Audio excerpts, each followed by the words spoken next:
Panatang makakulto. Iniibig ko ang iglesyang ipinamana ng aking lolo. Ito ang aming pangkabuhayan.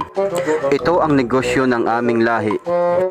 Ako'y kanyang kinukupkup at tinutulungan upang maging malakas, maligaya at kapaki-pakinabang. Bilang ganti, ititiwalag ko ang aking mga magulang. Tutuparin ko ang mga tuntunin ng aming kulto. Susundin ko ang mga tungkulin ng isang tagapamahalang lumalabag sa batas ng Diyos. Paglilingkuran ko ang abuluyan ng walang pag-iimbot at ng buong katapatan. Sisikapin ko maging isang tunay na kulto sa isip, sa salita at sa gawa.